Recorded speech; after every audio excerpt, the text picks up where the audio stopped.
오늘 본문에는 저와 여러분들이 많이 들어본 성경 구절이 나오죠. 이게 여기 왜 나오나 싶습니다. 10절에 보시면 너희는 가만히 있어 내가 하나님 됨을 알지어다. 어디서 들어보셨죠? 자, 이 말씀 누가 한 말이죠? 누가 처음으로 한 말이죠? 모세가 했잖아요. 모세가. 출애굽기 14장 13절에 보시면 이스라엘 백성들이 홍해 앞에 있는데 뒤쪽에 이집트 군대가 먼지를 일으키며 막 뒤쫓고 있었단 말이야. 백성들이 두려워가지고 우리 이제 죽었다 어떡하지 바다로 뛰어들 수도 없고 군인한테 잡혀 죽을 수도 없고, 이때 모세가 백성들을 잠잠케 하면서 너희는 가만히 있어 주가 하나님 됨을 알지어다, 이 말씀을 했단 말이에요. 자, 그런데 이 너희는 가만히 있어 주가 하나님 됨을 알지어다 라는 이 말씀은 출애굽기 14장과 시편 46편에만 나오는 게 아닙니다. 또 나와요. 어디 나오느냐? 사무엘상 12장 16절에 이렇게 나옵니다. 너희는 가만히 있어 하나님 목전에서 큰 일을 보리라, 이런 말씀이 있어요. 사무엘상 12장 16절에 너희는 가만히 있어 하나님 목전에서 큰 일을 볼지어다. 이 말씀은 어떤 배경에서 한 말씀이냐? 사무엘이 사울을 초대왕으로 세웠어요. 그리고 사울이 왕이 되고 사무엘은 이제 은퇴를 하는데, 은퇴를 하면서 너희가 왕이 있지만 그래도 하나님이 우리의 왕임을 잊지 말아야 된다.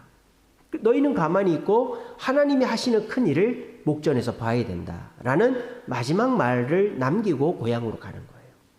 그래서 이 말이 사무엘상 12장 16절에 나옵니다. 자, 한 군데 더 나옵니다. 어디 나오느냐? 욥기에 나와요.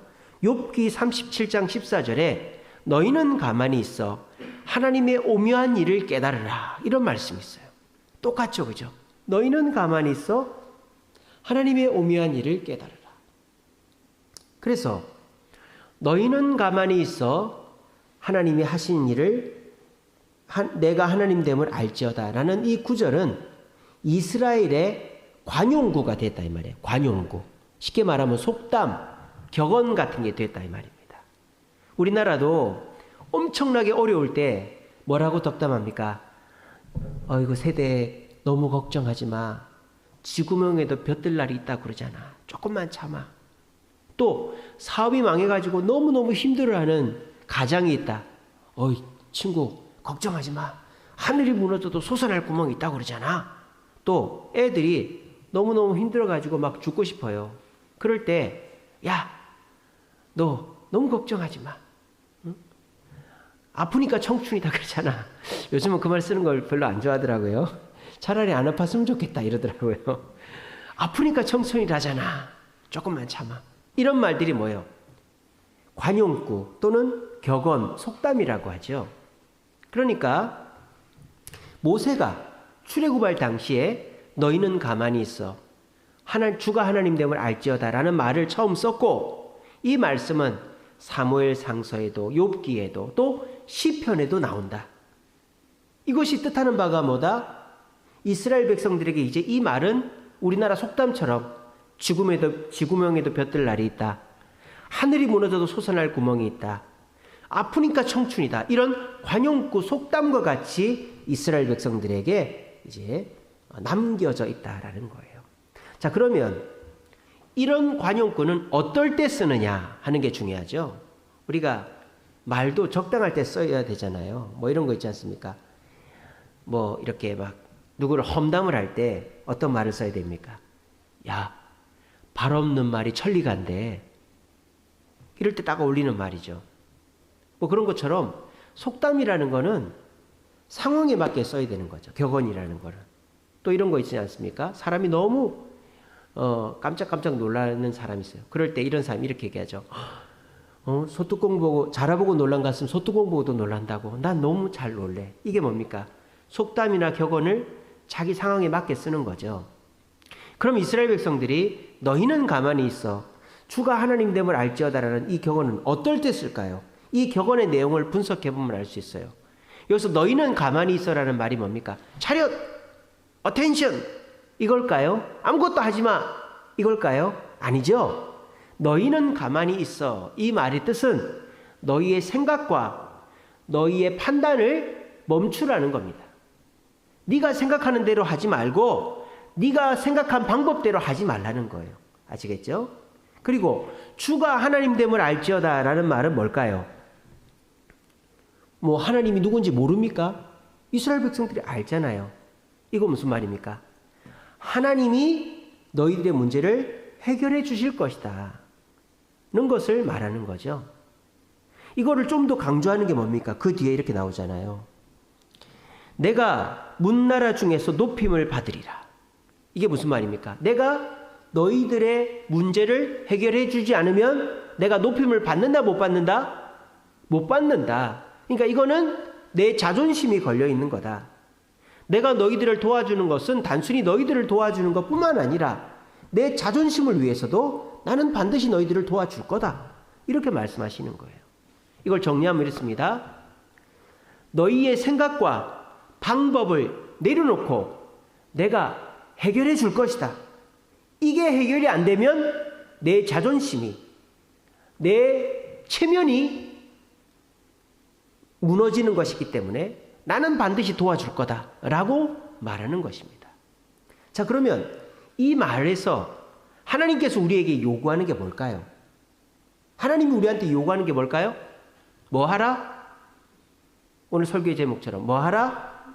그렇죠. 순종하라는 것입니다. 순종하라. 너희의 생각과 방법을 내려놓고 내가 하는 대로 순종하라. 그러면 너희의 문제가 해결된다. 너희의 문제가 해결이 안 되면 내 체면이 무너지는 거다. 그러니까 뭐 하라? 뭐 하라? 순종하라는 것입니다. 그런데 우리가 이렇게 너희는 가만히 있어서 내가 하는 대로 따라와라. 순종해라. 이 말을 들으면 거부감이 느껴집니다. 아니 우리가 무슨 로봇인가?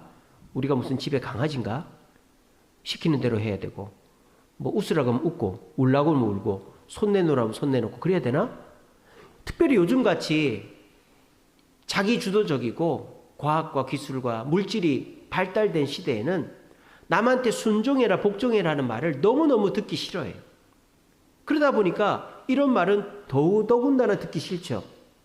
자, 그런데 오늘 이 순종하라, 너희는 가만히 있어라 이 말씀이 오늘 시편 46편에서 어디에 위치하고 있습니까? 제일 끝에 위치하고 있다는 것이 중요합니다. 이게 뭡니까? 우리 기독교의 순종은 비이성적이거나 맹목적인 것이 아니다라는 것입니다. 이유와 근거를 가지고 있는 순종이라는 거죠. 무슨 그 다미성 교회가 1999년 12월 뭐 며칠 날 예수님 오시니까 그때 준비하고 있어. 이유도 설명하지 않고 방법도 설명하지 않고 근거도 설명하지 않고 그렇게 하는 건 이단이 나는 거죠. 우리 기독교는 비이성적이고 맹목적인 순종을 강요하지 않습니다. 혹여나 제가 또는 여러분 주변에서 목사님이나 교회 성도들이 무조건 이렇게 해 라고 말한다면 여러분들은 그 말에 대해서 거부하셔도 절대 하나님 앞에 죄 짓는 것이 아닙니다. 하나님은 우리의 이성과 우리의 동의를 통하여 일하신다라는 것을 분명히 기억하시기 바랍니다. 그래서 오늘 이 시편 46편도요. 단순히 이 말이 앞뒤 전후 문맥 딱 없이 무조건 순종해, 무조건 가만히 있어 이렇게 되면 맹목적이고 비이성적으로 들리겠지만 이 말씀이 위치한 곳이 46편에서 제일 끝이고 46편의 1절에서 9절까지 해서 한 얘기를 바탕으로 해서 가만히 있으라고 말하는 거예요. 아시겠죠? 제가 아까 말씀드렸죠. 속담이나 격언은 맥락에 맞게 해야 된다고. 성동격서라는 말이 있습니다. 이게 뭡니까? 동쪽에서 성동, 동쪽에서 화나고 서쪽에서 뺨 맞는단가? 뭐 그런 거죠, 그죠? 이런 거는 언제 써야 되는 거예요? 내가 억울할 때 쓰는 거죠. 이런 것처럼 내가 무슨 말을 들을 때는 이 말은 이 상황에 맞다. 이렇게 써야 되는 거예요. 지금 이 시편 46편 10절 말씀도 이스라엘 백성들이 시편 46편 1절에서 9절까지를 듣고 난 다음에 이 말씀을 들으니까 그렇지. 우리가 가만히 있어야지. 하나님 됨을 우리가 봐야지. 이렇게 동의가 된다 이 말이에요. 그래서 지금 이스라엘 백성들은 순종의 훈련을 하고 있다 이 말입니다. 그래서 오늘 우리가 이 설교 말씀을 통하여서 우리들도 순종의 훈련을 받을 수 있다는 것입니다. 요즘 같은 세상에 순종하라는 말 듣고 싶은 사람 별로 없습니다. 그리고 순종하라고 했을 때 내가 왜 그래야 되는데 라고 되묻는 일이 훨씬 많아졌습니다. 그런데요, 그 결과가 어떻습니까? 순종하라고 했을 때 순종하지 않고 순종하라고 하는데 자꾸 되물어서 상황이 더 나아지면 그게 잘 됐다고 할 텐데 상황이 나아지는 것 같지가 않아요. 오히려 옛날에 우리 부모님 세대에 또는 우리 조상들이 권력자들이나 또는 목사님이나 또 어른들의 말에 그냥 따지지 않고 순종했었을 때가 훨씬 더 평안하고 좋았다라는 생각이 듭니다. 근데 내가 조금 안답시고 내가 조금 할 수 있답시고 설명을 나한테 해달라. 또는 내가 그걸 왜 해야 되는데 이렇게 해서 오히려 더 문제가 심각해지는 경우들이 오늘날 많지 않나 하는 생각을 해봅니다. 그렇다고 해서 맹목적이고 비이성적으로 순종하라고 할 수는 없는 거잖아요. 그죠? 그러니까 우리는 어떻게 해야 된다? 평소에 순종의 훈련이 되어 있어야지만 위급한 순간에 곧바로 순종할 수 있게 되어져 있다는 것입니다. 지금 우크라이나하고 러시아가 싸우는데 러시아 군인들이 자꾸 도망을 친대요. 심지어는 자기 나라 탱크도 부서뜨리고 비행기도 폭파시키고 도망을 친다는 거예요. 왜 그런지 아세요? 순종하지를 못하니까 그런 거예요. 왜 순종하지 못할까요? 맹목적이고 비이성적인 순종을 강요했거든요. 러시아 국방부에서 이거는 훈련이니까 훈련받으러 간다고 생각하고 오면 된다. 이렇게 설명을 해버린 거예요. 근데 탱크를 타고 장갑차를 타고 내려보니까 총알이 빗발치고 폭탄이 떨어지고 죽는 상황인 거예요. 그러니까 이 러시아 군인들은 내가 설명을 듣지를 못했는데 이 상황을 내가 어떻게 이해하고 납득해야 되지 하면서 항복을 하고 도망을 치는 거예요. 이게 뭡니까? 순종이 훈련이 되어 있지 않으면 전쟁을 진다 이 말입니다. 그래서 오늘 뉴스를 보니까 러시아 군이 많이 죽고 전투력이 상실이 되니까 러시아에 있는 젊은이들을 징집을 했대요. 그러니까 강제로 군인으로 끌어모은 거예요. 13만 명을. 그래가지고 우크라이나 전장에 투입을 시킨다. 과연 그 사람들이 순종을 할까요? 안 하는 거예요. 왜? 평소에 순종의 훈련이 안 되어 있기 때문에. 오늘 이 자리에 계신 저와 여러분들은 순종의 훈련이 되어 있습니까? 하나님께서 이렇게 해라 저렇게 해라 하는데 거기에 아무 대꾸도 하지 않고 네 하겠습니다. 비이성적이고 맹목적인 걸 얘기하는 게 아닙니다. 네 그렇게 하겠습니다 라고 순종이 되시면 여러분들은 평소에 순종의 훈련이 되어 있는 겁니다. 그러면 여러분들은 위급할 때 주님 앞에 쓰임받을 수 있고 주님은 여러분들을 통하여 영광 받으시고 여러분들에게 복을 주시는 거예요. 근데 우리가 평소에 훈련이 되어 있지 않으면 러시아 군인들처럼 아무 생각도 없이 있다가 전쟁터에 가서 총알바지가 되라고 하면 누가 순종을 하겠습니까? 오늘 이 자리에 계신 분들도 그냥 내가 편하게 내 생각대로 내가 오고 싶을 때 오고 가고 싶을 때 가고 내가 하고 싶을 때 신앙생활하고 내가 좀 쉬고 싶을 때 쉬고 봉사하고 싶을 때 하고 하기 싫을 때 안 하고 이런 식으로 하다가 뭔가를 순종하라고 하면 내가 그걸 왜 해야 되는데 나는 그런 거 못하는데 하기 싫은데 그러면 어떻게 되는 거예요? 그 사람은 러시아 패잔병처럼 전력에서 이탈되고 아무것도 아닌 사람이 되는 거예요. 오늘날 그런 그리스도인들이 너무 많은 거예요. 우리가 전쟁터에서 제일 중요한 것은 순종입니다. 지휘관의 말에 순종해야 나도 살고 우리 부대도 살고 전쟁에서 이기는 거예요. 근데 지휘관은 명령을 하는데, 전진 앞으로 하는데 내가 왜 가야 되는데, 난 죽기 싫은데, 그러고 뒤로 물러나 버리면 나도 죽고 전투도 지고 전쟁도 지는 거예요.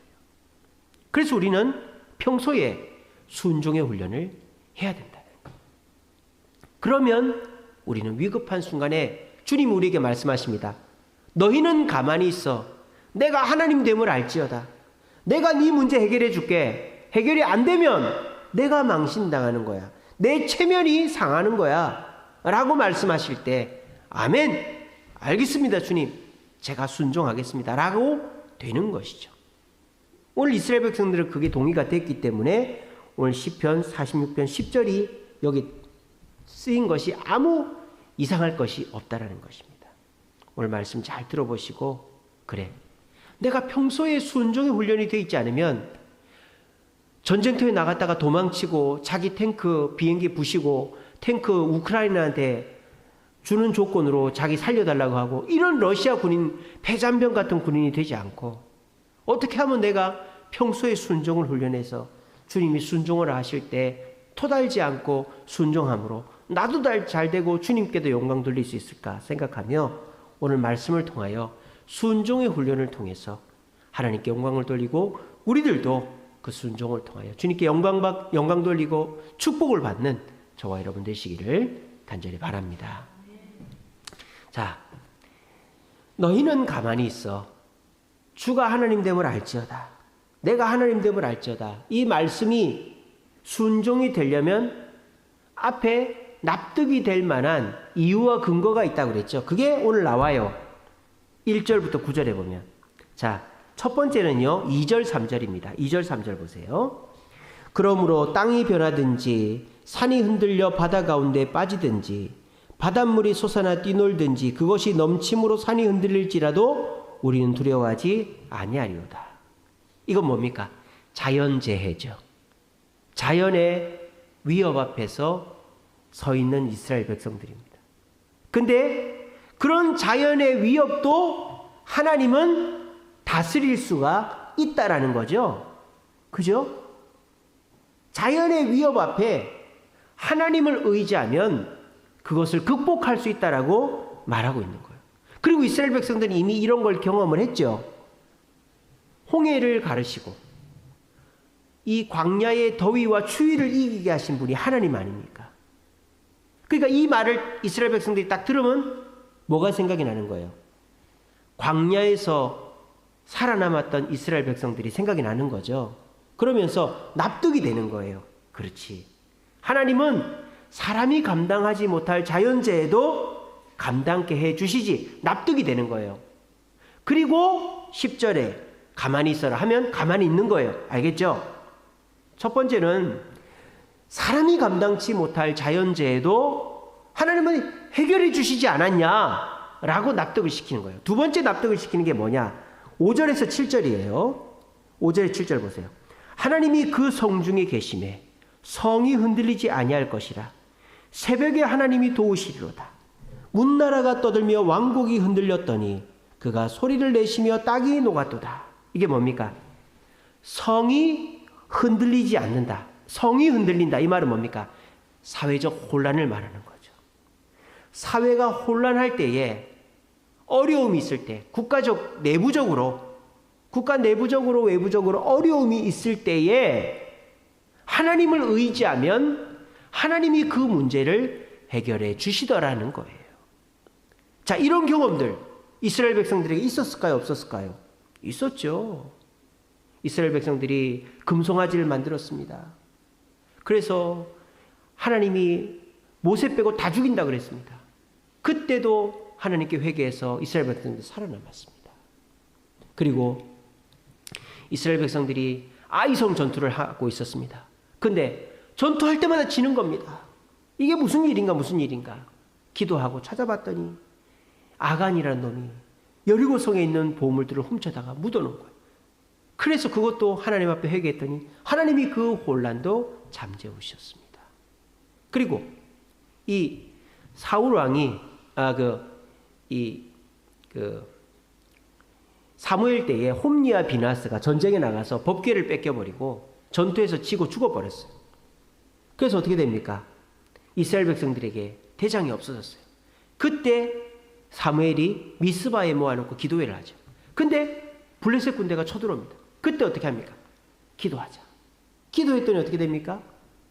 블레셋 군대가 놀라서 하나님이 기적을 베풀어서 그들이 놀라고 그들을 물리치게 된 것입니다. 이게 뭡니까? 이스라엘 백성들 내부적으로 일어나는 혼란도 회개하고 하나님께 기도했더니 하나님이 해결해 준 경험이 있더라는 거죠. 그러니까 지금 이 상황에서도 우리는 가만히 있어야 되냐 안 있어야 되냐 하면 백성들이 가만히 있어야지 동의가 되는 거예요. 세 번째 8절에서 9절 보세요. 와서 여호와의 행적을 볼지어다. 그가 땅을 황무지로 만드셨도다. 그가 땅끝까지 전쟁을 쉬게 하시며 활을 꺾고 창을 끊으며 수레를 불사르시는도다. 이게 뭐예요? 전쟁이 일어나서 황무지가 돼버린 거예요. 그래서 사람들이 이제는 먹고 살 것도 없고 고아가 되고 과부가 되고 집도 없고 땅도 없고 피난민들이 된 거예요. 근데 그 상황을 해결하는 분이 누구다? 하나님이시다라는 거예요. 하나님이 전쟁을 쉬게 하시고 활을 꺾고 창을 끊고 수레를 불사르신다. 이건 뭘 뜻할까요? 우리의 삶 속에 환란을 뜻하는 것입니다. 지금 우크라이나에 있는 우크라이나 피난민들처럼 말입니다. 지금 코로나 때문에 어려움을 겪고 있는 저와 여러분들처럼 말입니다. 황무지와 같이 전쟁 때문에 또는 전염병 때문에 황무지가 되어버린 이 세상이라도 사람이 해결 못해도 하나님이 해결해 주신다는 거예요. 그런 걸 이스라엘 백성들이 경험했을까요? 안 했을까요? 했죠. 언제 했습니까?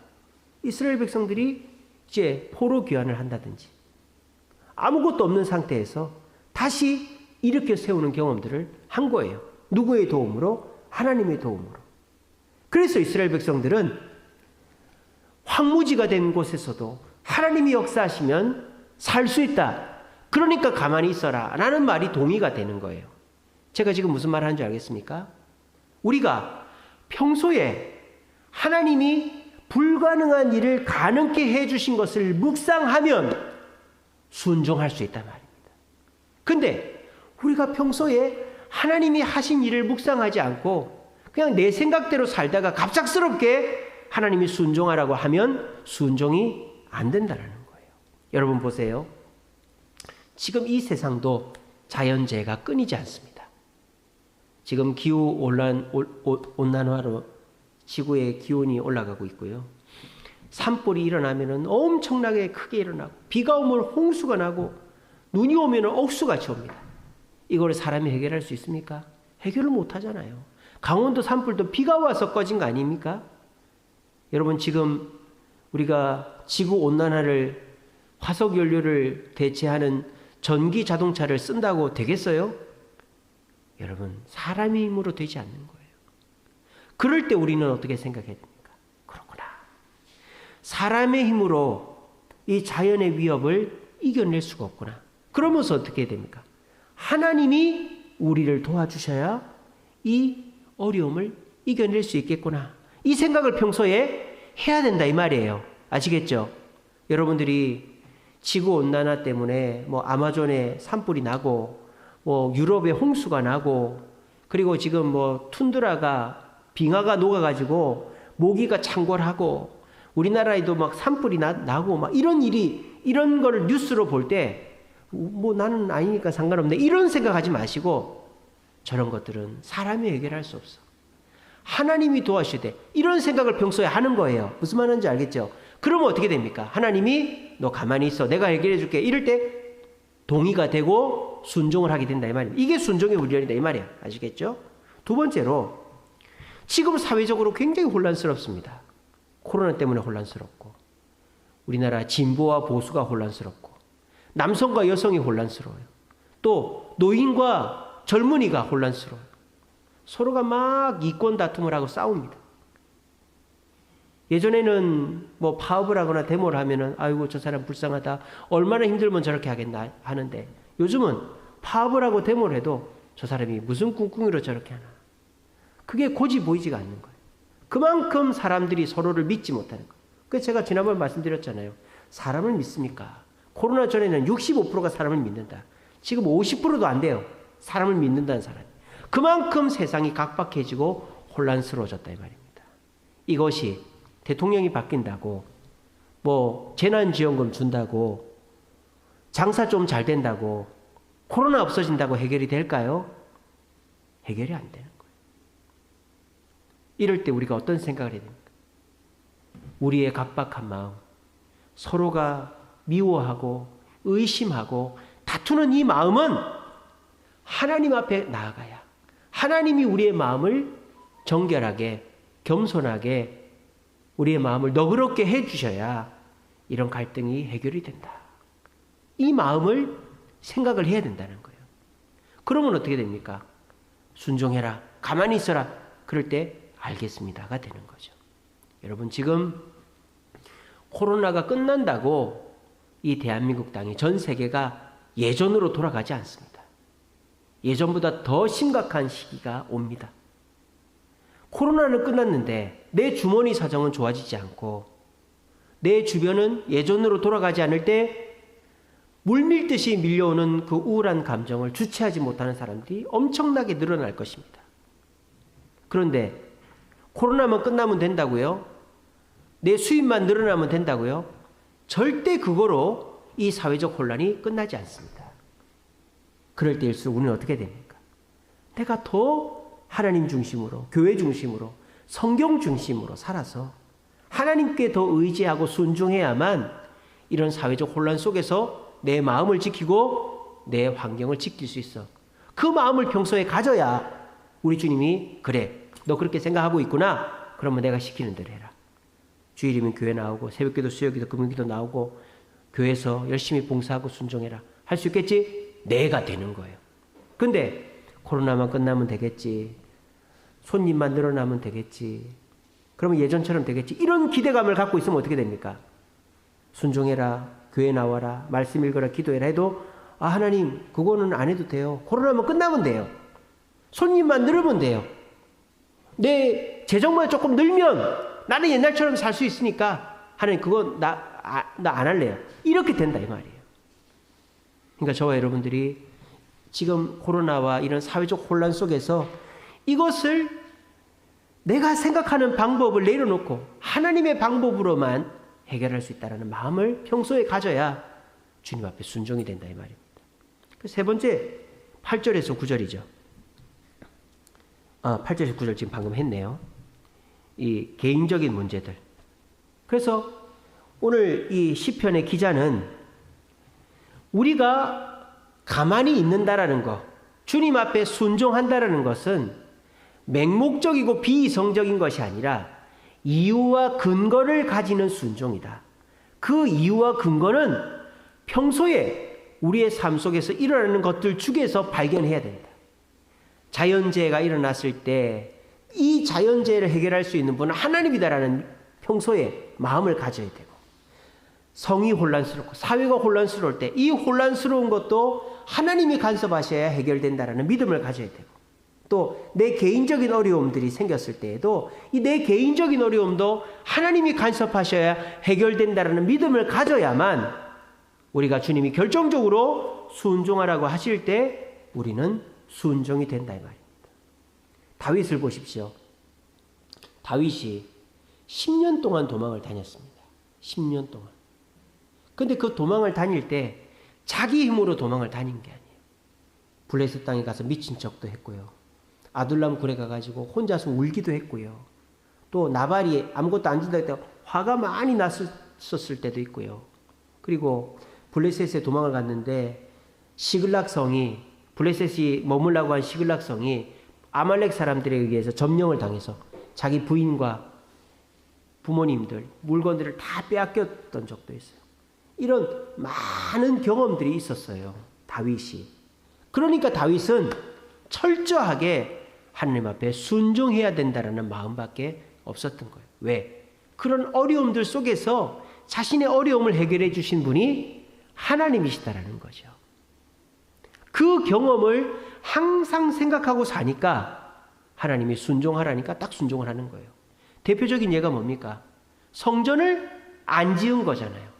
여러분 같으면 어떻게 하시겠습니까? 제가 지난 수요 기도회 때 다윗이 솔로몬에게 물려준 금만 얼마라 그랬어요, 제가? 200조라 그랬죠, 200조. 다윗이 솔로몬에게 금 10만 달란트를 물려줬어요. 금 한 달란트가 20억이에요. 10만 달란트면 200조입니다, 200조. 여러분, 만약에 200조 있다고 생각해봐요, 여러분들이. 그러면 성전 내가 짓고 싶지. 그 아들한테 물려주겠어요? 내가 짓고 싶지. 근데 다윗이 나단 선지자를 통해서 하나님께서 성전은 네가 짓지 말고 네 아들이 짓게라. 그때 묻지도 따지지도 않고 네 했다 이 말입니다. 이게 뭡니까? 가만히 있은 것이죠. 다윗이 하나님의 말씀 앞에 가만히 있을 수 있었던 게 뭡니까? 자기가 그 도망을 다닐 때 하나님이 돌봐주셨고, 나라가 혼란스러울 때 돌봐주셨고, 개인적인 문제가 있을 때 하나님이 돌봐주셨다라는 그 경험이 머릿속에 들어있기 때문에 하나님이 가만히 있으라고 순종하라고 하실 때 그 순종이 될 수 있었다는 것입니다.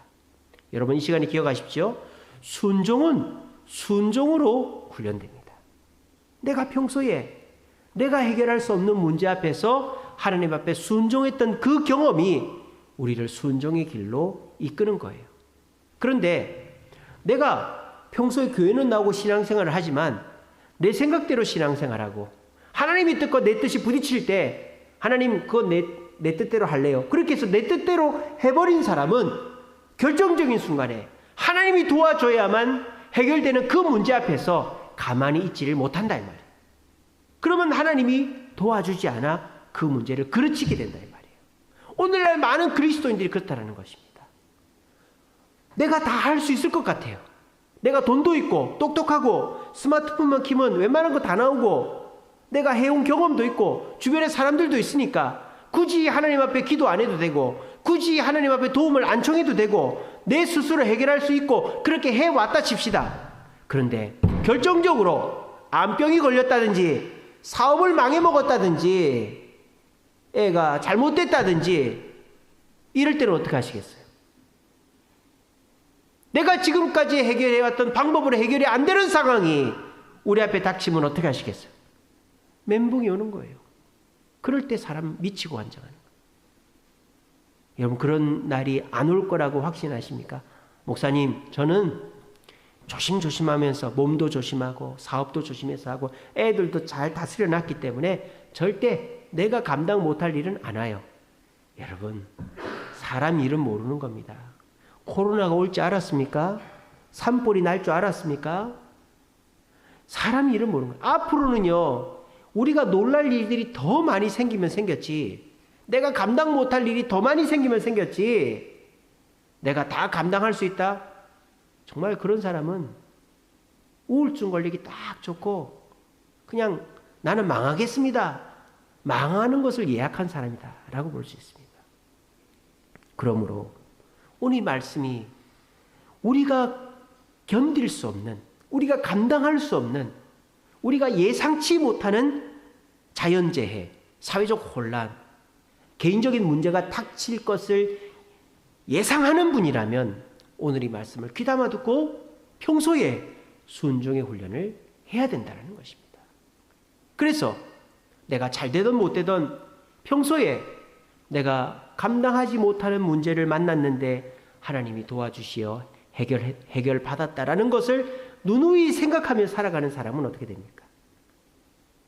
감당치 못할 문제가 와도 두려워하지 않고 주님이 가만히 있으라 그러면 가만히 있게 되는 거예요. 그리고 주님이 해결해 주시는 경험을 하고 어떤 문제도 해결하지 못하는 문제 없이 넘어가게 되는 축복을 만나게 되어지는 것입니다. 오늘 이 말씀을 듣는 저와 여러분들의 삶 속에도 지금 이 시간 내가 감당할 수 없는 문제를 만나서 마음이 아프고 막 걱정이 머리를 가득히 채우고 가슴이 두근두근 하는 분들 계시지 않습니까? 조용히 내 과거를 되짚어 보시기 바랍니다. 지금보다 더 두근두근하고 지금보다 더 가슴이 주저앉고 지금보다 더 힘든 일들이 있었잖아요. 근데 그때에 하나님께서 해결해 주신 경험들이 한두 번씩은 있지 않나요? 아예 없는 사람은 여기 아무도 없을 거예요. 제가 볼 때 여기 계신 분들은 다 그런 경험들이 있으세요. 근데 우리가 그거를 생각지 않고 있고, 지금 요즘 최근에는 하나님이 도움 없이 내 힘으로 다 살아왔기 때문에 기도도 한 번 안 하고 하나님께 물어보지도 않고 웬만한 거 내 힘으로 다 해왔기 때문에 지금 가슴이 두근두근하고 이거 어떡하지, 망했다, 이런 생각이 드는 거예요. 여러분, 생각을 바꿔 먹으세요. 오늘 이 고라 자손들이 너희는 가만히 있어라고 말하기 이전에 하나님이 하셨던 일을 떠올리라고 하는 것처럼 하나님이 여러분들에게 해주셨던 일을 지금 떠올리세요. 그리고 지금 내가 겪은 이 문제도 내 가슴을 두근거리게 하고 나를 우울하게 만들고 망했다라고 생각하게 만드는 이 문제도 내가 가만히 있으면, 하나님의 음성을 따라 행동하면 하나님이 이 문제를 해결하시어, 해결 안 하면 하나님의 체면이 땅에 떨어진다고까지 말씀하셨으니까 하나님이 이 문제도 반드시 해결해 주실 것이다라는 믿음을 가지면 앞으로 이제 뭐 지구가 반동가리가 난다고 해도, 내가 암병이 걸린다 해도 절대 놀라지 않고 항상 평안하고 태연하게 살아가게 될 것입니다. 오늘 말씀 꼭 기억하시고, 그래, 내가 평소에 순종을 통하여 순종을 연습을 해놔야 주님이 가만히 있으라고 그럴 때 가만히 있게 되는 순종을 하게 되고, 그것을 통하여 내 문제를 넘어가지 라는 말씀 깨달으시고 순종의 훈련을 통하여 그 어떤 문제에도 놀라지 않고 하나님의 인도하심 가운데 평안과 기쁨으로 살아갈 수 있는 저와 여러분 되시기를 간절히 바랍니다. 말씀을 맺겠습니다. 고린도후서 10장 5절 말씀, 이런 말씀이 있습니다. 하나님 아는 것을 대적하여 높아진 것을 다 무너뜨리고 모든 생각을 사로잡아 그리스도에게 복종하게 하라. 이런 말씀이 있습니다. 다시 한번. 하나님 아는 것을 대적하여 높아진 것을 다 무너뜨리고 모든 생각을 사로잡아 그리스도에게 복종하게 하라. 우리가 왜 하나님께 복종하지 않을까요? 순종하지 않을까요? 내 생각이 높기 때문입니다. 그리고 내가 하나님보다 높아져 있기 때문입니다. 우리가 순종하려면 어떻게 됩니까? 억지로라도 내 생각을 붙잡고 하나님보다 높아진 것을 끌어내려야만 순종할 수 있다는 것입니다. 그러므로 순종은 쉽게 되는 일이 아닙니다. 제가 볼 때 신앙생활에서 제일 힘든 게 순종이에요. 헌금하는 것보다, 예배 드리는 것보다, 봉사하는 것보다 제일 힘든 게 순종입니다. 왜? 순종이 안 되면 예배 자리에 나오지 않고, 순종이 안 되면 헌금하지 않고, 순종이 안 되면 봉사하지 않기 때문입니다.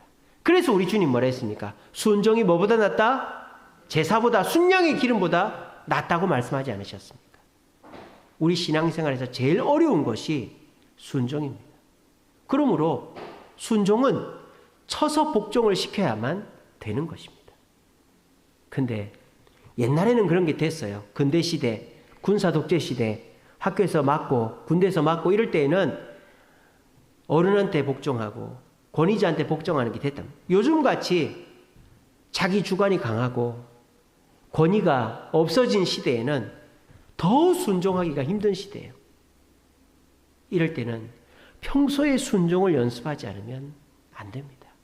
평소에 하나님이 나에게 해주신 일들을 떠올리며 내가 이럴 때에도 하나님이 도와주시어 이 문제를 해결했는데 지금 이 문제도 하나님을 의지하는 것이, 주님 뜻대로 순종하는 것이 최선이다 라는 이유와 근거를 가지고 순종을 평소에 연습해 놓지 않으면 우리는 순종만 하면 해결될 문제를 그르치게 되는 것입니다. 여러분, 지금 주님께서 여러분의 마음속에 순종하라고 하는 말씀이 있는데 그 말씀이 순종이 안 되십니까? 그러면 오늘 고린도전서 10장 5절처럼 하나님을 대적하여 높아진 것을 무너뜨리고 생각을 사로잡아서라도 복종하십시오. 순종하십시오. 그게 여러분들이 살 길이고 여러분들이 복받는 길입니다. 그런데 내가 동의가 안 된다고, 내가 동의가 될 때까지 순종할 수 없다라고 말하면 그 기회는 놓쳐버리고 말 것입니다. 오늘 이 시간 주님이 말씀하시는 것에 대해서 주님보다 높아진 것을 끄집어내리고 내 생각을 쳐서라도 복종하시고, 그렇게 갑작스럽게 복종하기가 싫으시거들랑 평소에 하나님이 나에게 베풀어 주신 은혜와 역사하심을 기억하시면서 평소에 작은 일의 순종을 연습하심으로 작은 순종을 통하여 큰 순종하심으로 우리의 크고 어려운 문제들을 두려워하지 않고 낙심하지 않고 잘 넘어가고 주님의 은혜로 모든 것을 극복해 나갈 수 있는 저와 여러분들 되시기를 간절히 바랍니다. 우리 찬양하겠습니다.